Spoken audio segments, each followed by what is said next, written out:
Salut. Alors, si vous êtes freelance, si vous êtes graphiste, programmeur, si vous êtes blogueur, si, voilà, quel que soit ce que vous vendez, le produit ou le service que vous vendez sur votre site web ou ailleurs, il y a un truc à savoir qui peut changer énormément de choses, qui peut vous permettre en fait de vendre davantage sans forcément pousser davantage, c'est-à-dire sans être vu comme celui qui, voilà, tout le temps dit aux gens achetez, achetez, achetez, achetez, mais que ça soit fait de façon beaucoup plus soft et qu'en plus ça fonctionne encore mieux. Il y a une constatation qui a été faite, alors honnêtement j'ai plus le nom de l'étude et tout, mais je suis tombé là-dessus, c'est une étude qui a été faite avec des chiffres, des statistiques, voilà, et c'est un truc que j'ai testé dans les business de certains amis qui sont effectivement freelance ou qui ont des business autour des services, c'est d'utiliser tous les emails et les courriers qu'on appelle transactionnels, c'est-à-dire non pas les trucs promotionnels, mais alors ce qu'on appelle, alors il y a les emails promotionnels, les emails transactionnels. Les emails promotionnels, c'est ce que vous recevez quand on vous dit, voilà, il y a tel produit qui vient de sortir, c'est cool, achetez ça, ou voilà, c'est les soldes, c'est pas cher, etc. Voilà, ça parle de soi-même. Les emails transactionnels, ce sont les emails basés autour d'une transaction ou de quelque chose que la personne a demandé. C'est-à-dire, quand je m'inscris, par exemple, à un truc, je vais avoir, ou quand je demande, je sais pas, un PDF en m'inscrivant sur une squeeze page, je reçois un email qui me donne ce PDF. Quand j'achète un produit, je reçois un email peut-être avec ma facture ou avec une confirmation de commande, etc. Ou lorsque c'est un produit physique avec un truc avec le numéro de suivi Colissimo ou j'en sais rien. Enfin voilà, tout ce genre d'email que la personne a sollicité, que la personne effectivement a envie de recevoir et qu'elle a effectivement fait une démarche, elle a fait quelque chose pour avoir ces emails-là. Ce sont des emails transactionnels. Les liens vers un produit, quand dans un email transactionnel on fait la promotion d'un autre produit ou de quelque chose de complémentaire ou qu'on fait une sorte d'upsell comme ça, on a des résultats qui sont 2 à 5 fois supérieurs aux résultats qu'on obtient dans un email promotionnel. Donc je répète très simplement, ça veut dire que si dans tous vos emails transactionnels, par exemple quand vous envoyez une confirmation de commande, quand vous envoyez une facture, quand vous envoyez ceci ou cela, tout ce qui est lié à un achat ou à une action que la personne a fait sur le site, vous allez vendre derrière 2 à 5 fois plus que lorsque vous envoyez simplement un email de promo qui n'a pas été sollicité directement. C'est-à-dire la personne effectivement s'est inscrite pour recevoir des emails, mais elle n'a pas dit bah voilà, aujourd'hui je veux recevoir un email de promo. Et ça rejoint, si vous voulez, tout ce qu'on appelle guerrilla marketing, c'est J. Conrad Livingston, je crois, je sais pas trop comment ça se prononce son nom. Guerrilla marketing, c'est un terme qui a changé de sens. Hein. À l'origine, si vous lisez tout le travail qui a été fait par ce gars-là, qui a inventé ce qu'on appelle guerrilla marketing, enfin ce qu'il a appelé comme ça, aujourd'hui, quand on entend ce terme-là, on pense aux trucs de rue, on pense, je sais pas, aux animations dans la rue pour des marques ou des trucs comme ça.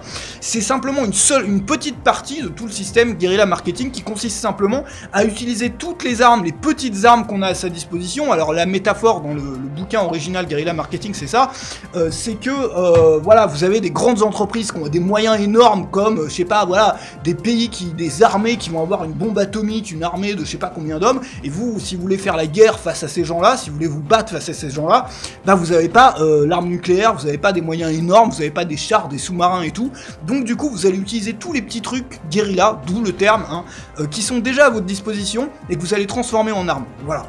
Et donc ça veut dire que, alors dans le guerrilla marketing, il y a tous ces petits trucs. Par exemple, le fait d'utiliser par exemple une facture, sur une facture on peut mettre, et ça fonctionne extrêmement bien, on peut mettre une offre avec un petit voilà, en vous disant bah voilà, merci de votre achat. Pour vous remercier de votre achat, vous avez droit à tel pourcentage de réduction ou à tel nombre d'euros offerts sur tel autre produit en cliquant ici avant le. Voilà. Et tout ça est automatisé par exemple dans le système de gestion de facture. En fonction de la date à laquelle le client a acheté, on va mettre une promo jusqu'à telle date, un truc qui est restreint dans le temps, etc.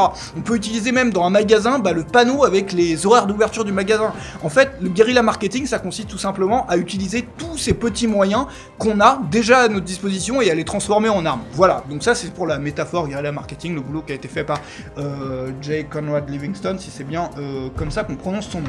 Voilà. Ça veut dire quoi? Ça veut dire que vous, dans votre business, vous pouvez utiliser et vous pouvez multiplier le nombre de ventes que vous allez faire au même client et vous allez donc pouvoir vendre plus sans forcément avoir davantage d'audience, davantage de trafic, etc. en utilisant tout ce que vous avez à votre disposition. Et moi, ce que je vous propose aujourd'hui, c'est de vous poser à une table, l'exercice vaut vraiment le coup d'être fait, et de lister, de faire une liste d'au moins 20 à 30 choses, et vous en avez forcément 20 à 30. Dans n'importe quel business, il y en a forcément au moins 20 à 30.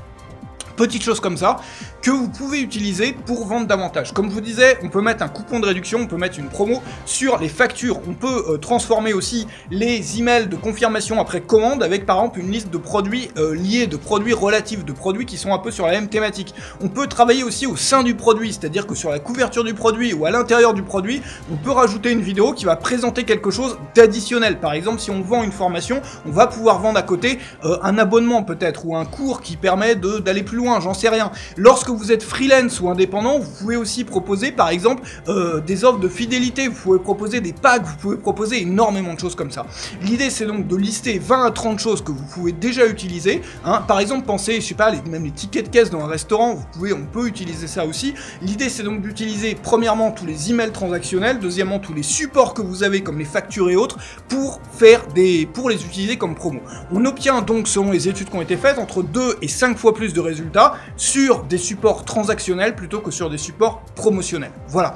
Alors, si vous êtes freelance, si vous êtes indépendant, j'ai développé une méthode, vous allez voir, il y a une deuxième vidéo que vous pouvez accéder sur cette page, la vidéo numéro 2, dans laquelle on va se retrouver tout de suite. Vous allez découvrir, donc alors ça c'est simplement un des petits éléments qui peuvent être utiles quand on est freelance. Mais le problème c'est quoi? C'est que la plupart des freelance, la plupart des indépendants, ils se retrouvent la tête dans le guidon, dans un business que, voilà, ils rêvaient un peu d'indépendance, etc., d'être à leur compte, etc., et ils se retrouvent complètement coincés dans un boulot dans lequel ils sont à bosser pour leurs clients non-stop, parfois plus 10 heures par jour, etc., et ils n'ont pas du tout le temps pour penser stratégie, pour penser promo, pour penser comment est-ce que je développe mon business. Le problème c'est aussi quand on est freelance ou indépendant, on a un nombre d'heures limité dans la semaine et dans le mois, et donc du coup on peut pas forcément avoir de clients supplémentaires. Donc comment augmenter ses revenus sans forcément avoir, bosser la nuit, etc. Donc bosser même avec moins de clients pour un revenu plus élevé, etc. Donc toutes ces questions-là, comment faire fonctionner un business indépendant ou un business freelance,